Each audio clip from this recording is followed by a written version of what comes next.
Welcome. Welcome to Thursday, our Thursday edition of Bible Story Children's Time. And this is the culmination of our Christmas in July special week. We've been talking about how the Gospels of Matthew and Luke both started from different places to talk about the nativity of Jesus. If you remember, Matthew started with a genealogy of Jesus, showing who he was, who his ancestors were, and explaining how he got there. It's kind of his ancestry and his place as the promised Messiah, the descendant of King David. And then Luke started with talking about the birth of John the Baptist and how John the Baptist was going to point the way to the coming Son of God. So there are two different identities, sort of Jesus that are being talked about, and there's two different focuses. So now we get to the actual birth. And as we get to the actual birth, we find again that there's slightly different focuses that happen. For instance, Matthew chapter 2 starts out with, after Jesus was born in Bethlehem in Judea during the time of King Herod. So Matthew does not have a journey to Bethlehem, but just drops Joseph and Mary there, and Jesus is born in Bethlehem, which, when you think about it, would be appropriate because Bethlehem is the city of David. It's David's ancestral home, and Jesus, of course, is the descendant of David. So Bethlehem, house of bread, trivia, that makes sense. So Matthew starts there. And he also mentions that it's during the reign of King Herod. So Matthew tells us that some wise men from the east came because they had seen a star in the heavens. Translation gets a little iffy here. They might be talking about a particular heavenly object, not a star, since it moves. They could be talking about a planet, the procession of a planet, through the night sky over a period of time. They might be talking about a comet. They might even, in the usage of the day, be talking about a particular arrangement of the stars and planets, because they believed very strongly in the heavens showing signs of things that were happening on Earth. And there's some really interesting kind of archaeo-astronomical papers and articles that have been written in the last probably 15, 20 years that talk about what they might have been looking at. In any case, they're looking at the sky. They see something that portends the birth of this great king. So they come to Jerusalem, to King Herod. They say, "Hey, Harry, where's the new king? Point us toward him. We want to go say hi." Familiar story. Herod doesn't take this well because he's got issues. And he calls his advisors together and says, "There's this new king. What? Tell me about this. What's going on? Who do I have to kill?"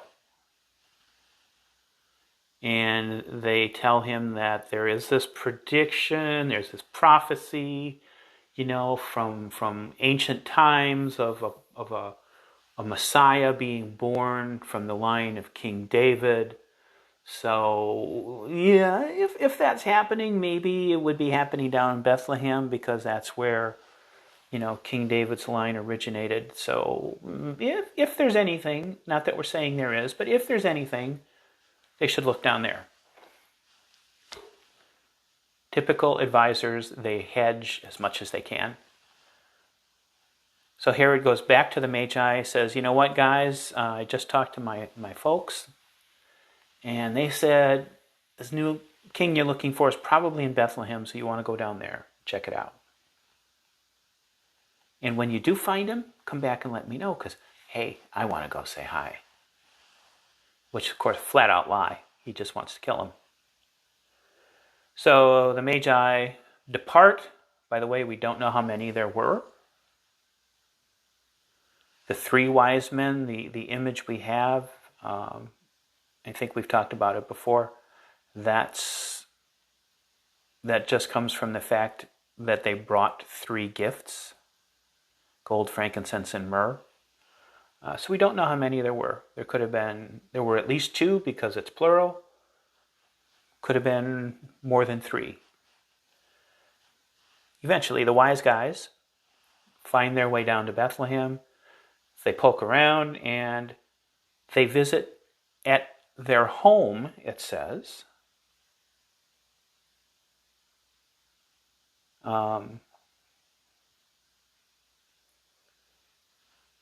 Matthew chapter 2, verse 11 says, on coming to the house, they saw the child with his mother Mary, and they bowed and worshipped him. So it's a little different setting. It has them staying in a house. Now, this could be because it was sometime after the birth of Jesus. We associate this with the birth night, but it didn't have to be. Because the Gospels were not written in that exact historical terms, it could have been a period of at least a few days after the birth, before the Magi found him. But the Magi could come, they drop off their gifts, they say, hi, hey, thanks, we saw the announcement, up there, and we wanted to come by and say hi. And they worship for a bit. Mary takes these things into her heart and remembers them. And then a messenger of God appears to them and says, by the way, you know how Herod told you to come by and then, that? Yeah, don't do that. So they go home by another route. Another angel, or maybe the same angel, appears to Joseph in a dream and says, get up, get out, run for your life. Specifically, it says, take the child and his mother and escape to Egypt. Stay there until I tell you, for Herod is going to search out for the child to kill him.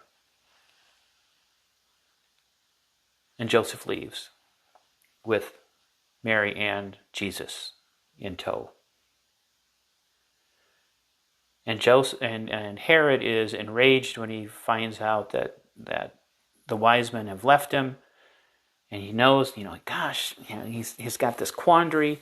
There's a new king, and I don't know who it is. I don't know where. I'm so confused. I don't know what to do, so I'm going to kill somebody. You know what? I'm going to kill everybody under the age of 2 in Bethlehem. And so there is what's called nowadays the slaughter of the innocents, in which any child under the age of 2 in Bethlehem is killed. And that's basically the end of the nativity story as Matthew tells it. And it's very interesting because in addition to setting Jesus up as a descendant of King David, as the Messiah who's been promised, and all of that stuff, it also very consciously ties Jesus back to the history of the children of Israel, because it makes this connection of danger between Jesus and Moses. Because Moses, you remember, we talked about a couple of weeks ago, was in a similar boat where the king of Egypt was planning to kill him along with all the other boy children. And mom had to hide him. In this case, mom and dad didn't hide him other than by hitting the road with him. They took it on the lamb. So that is Matthew's account. Very much the account of a king being born, albeit not being born in a palace, but he is born to a king's birthright, and also to the danger that comes with that. So now we look at Luke, and we hear about his birth. Luke doesn't start out with Jesus or with Mary and Joseph in Bethlehem. Here there's a journey. It's the journey we're familiar with. Caesar Augustus orders a census to be taken so he knows how much to collect in taxes. And that requires everybody to go and register in the home of their ancestors. And, part of this is Luke going, hey, by the way, ancestor of David. So, that's a clue for you about who we're talking about. But that's down in Bethlehem, so they have to travel to Bethlehem. So part of the reason for that may be to connect him to Bethlehem as a descendant of David. Part of it may be to show that he was to show the meekness and the humility of his birth. Because even before he was born, he was being ordered around, or his parents were being ordered around by earthly government. The emperor in Rome told them where to go. Not directly, but it told everybody where they needed to go, and they went where they needed to go. The humiliation or the humility, whatever you want to call it, continues when they get to Bethlehem because Travelocity, no Travelocity yet, no hotel.com, no way to arrange anything ahead of time. They get to Bethlehem, there's no place for them to sleep. Historians will argue, or have argued, about whether they actually had inns the way we think of them, or whether the word translated as inn just means like a guest room in a house, which would mean that they got there and the guest room in the house that they thought maybe they'd be able to stay with Cousin Fred, but he didn't have any room. We're not exactly sure what that word means. What we do know is they're stuck with no place to sleep.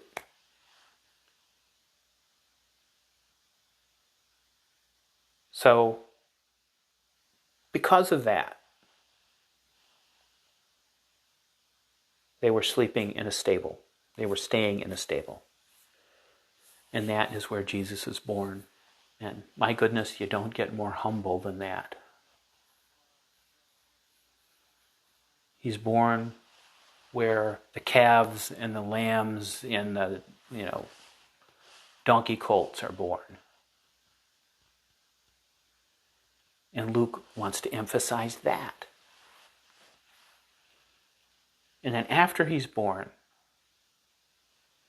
that night, there's shepherds in a field relatively nearby, and they are awakened at night by a choir of angels.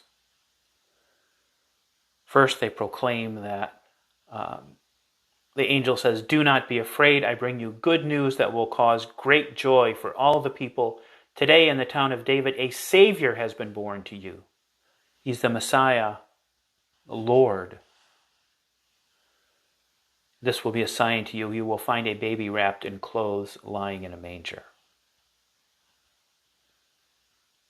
So this magnificent child, the culmination of the promise,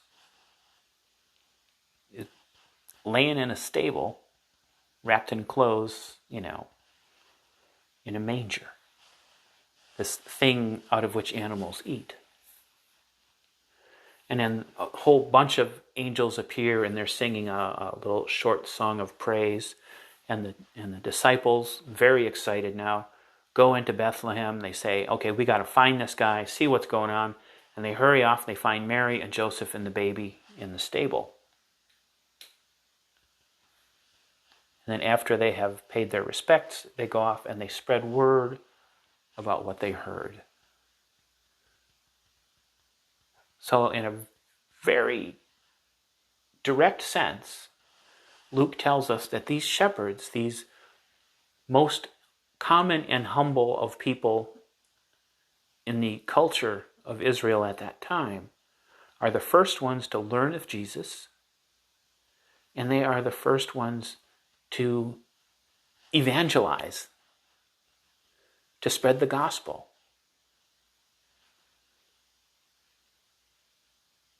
And then that's where the nativity ends for Luke's story, Luke's version of it, with the shepherds getting the announcement, coming to see the Son of God, and then leaving to evangelize. So they're two very different stories. One, a story of a king being born, the descendant of kings, the promised Messiah, and the other one is of this humble being who is a little human baby, but also the Son of God being born.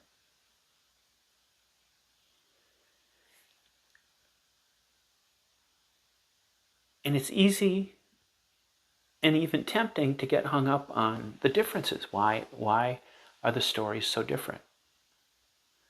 And the short answer is the stories are different because Matthew and Luke wanted to emphasize different aspects of Jesus and different aspects of Jesus' birth. We don't want to get hung up in what we view as discrepancies, or what we look at and say, well, if they're not telling the same exact story, how can they be true? What can we learn from this? We can spin off that way, and that's not the point.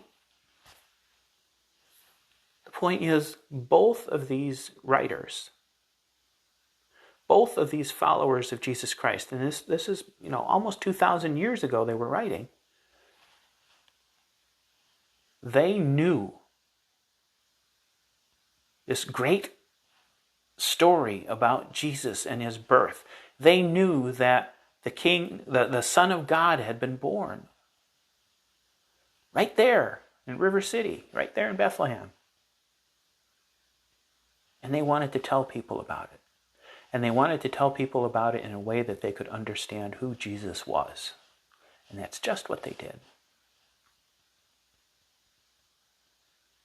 So as we wind up Christmas in July, we want to remember that. We want to remember that the great news of Christmas, the great blessing of Christmas, is that Jesus Christ, the Son of God, was born as a human being. He was incarnated in human flesh so that he could walk among us and live our lives, carry our burdens, understand who we were, so that when the time came for him to die and be resurrected, he could do it knowing what humans experienced. And he could redeem us as only he could. So, that's the Christmas story. That's Christmas in July. I hope you remember that for December. Have a great afternoon, rest of the afternoon. Have a great weekend. And we'll see you here Monday, 5 o'clock.